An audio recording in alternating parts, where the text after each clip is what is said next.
Hola, hola, bienvenidos a un nuevo video de mi canal. En este caso, quiero probar a hacerme un short killer casero. ¿De qué consta un short killer? Está en una caja un transformador, un oscilador y un relé que le da pulsos de gran corriente. Bueno, nosotros en nuestro taller tenemos fuentes, más de una a veces. Yo, por ejemplo, voy a usar esta que me da 60 volt por 5 amperes y esta que me da 30 volt por 10 amperes. Esta no creo usarla nunca, y les digo porque yo veo en los videos que no puede romper el corto y le da 30 volt. Y no lo pueden, le da 40 volt, 50 volt, 60 volt. Si el capacitor está en un circuito de 12 y vos le das 52 volt y lográs romper el corto, después, ¿qué pasa? Cuando sacaste el corto le estás mandando 52 bolas a un sistema de 12. Es una locura.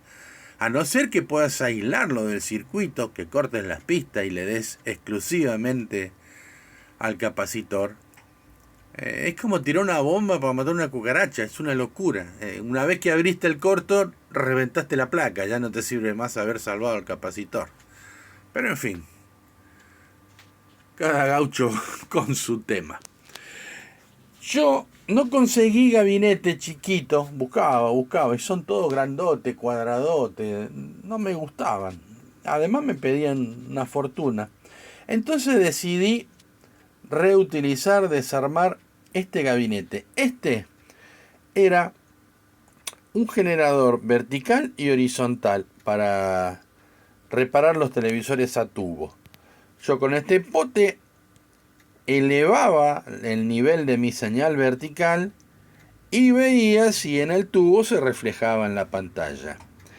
Y con este en el nivel horizontal, con la potencia del colector desconectada, iba subiendo la intensidad de la señal a ver qué tan duro o blando era el transistor de salida horizontal en disparar, pero por supuesto sin la potencia.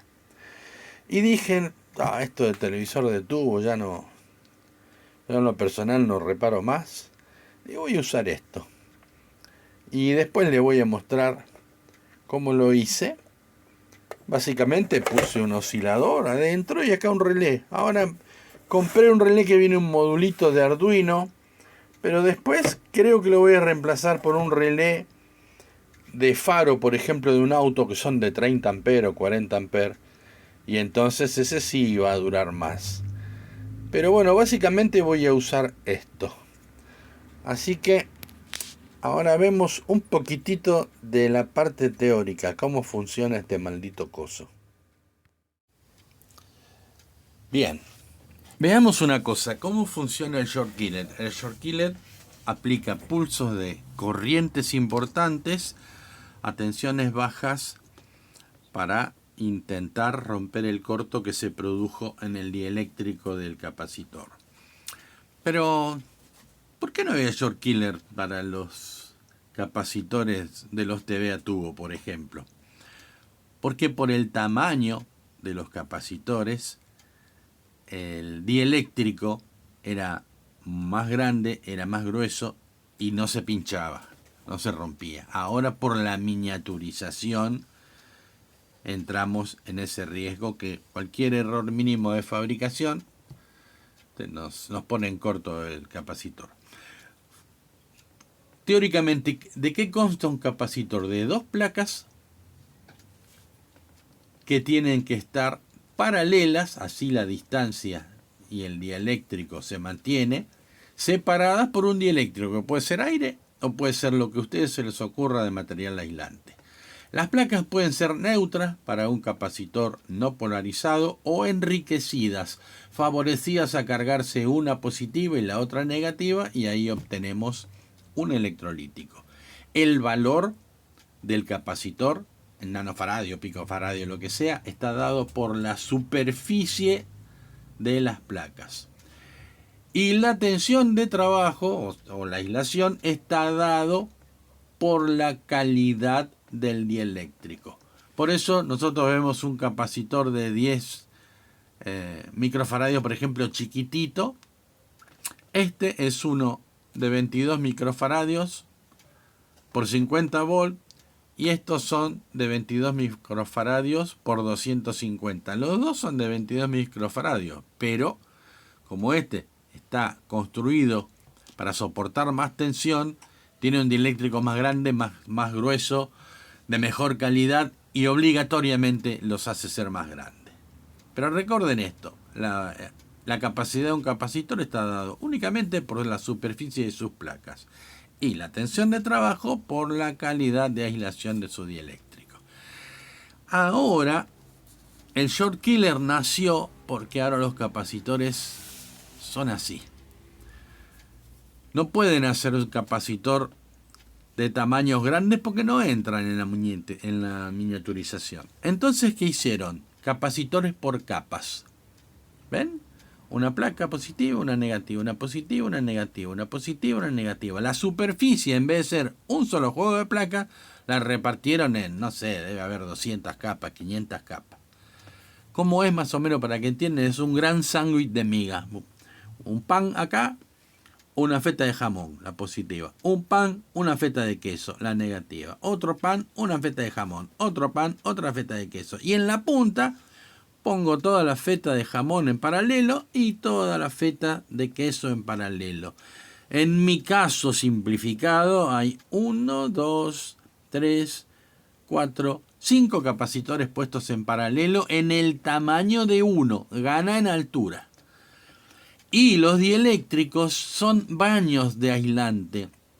Puede ser cerámica, puede ser poliéster, depende si hay calor. El capacitor también depende de la zona donde va a trabajar. Puede estar cerca de un disipador y recibir calor, entonces cambiaría el tipo de dieléctrico, pero básicamente son así.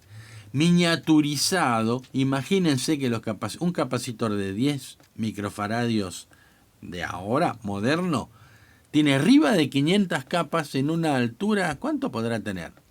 5 o 6 milímetros de alto. Imaginen si tiene 500 fetas de jamón, 500 fetas de queso y 501 fetas de pan. ¿Qué espesor tiene el pan? Porque lo que se pincha es el pan, el dieléctrico.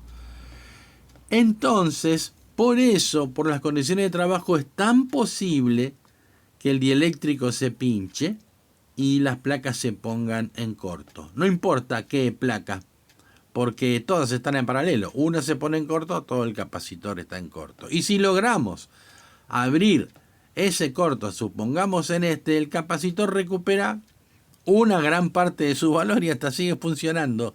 Si le abrís el corto con el short killer, hasta lo podés dejar ahí, porque ya no está más en corto. Esa es la diferencia. Así trabaja el short killer. Con esto, con diferencias grandes en el dieléctrico, no podría funcionar. Con estos de capas de micrones, de milímetros, sí. Al menor defecto de fabricación, a la menor porosidad en una capa aislante, chao. Y si trabaja con una tensión, no sé, 50, 60 volt, está frito, estás en el horno. Por eso el short killer.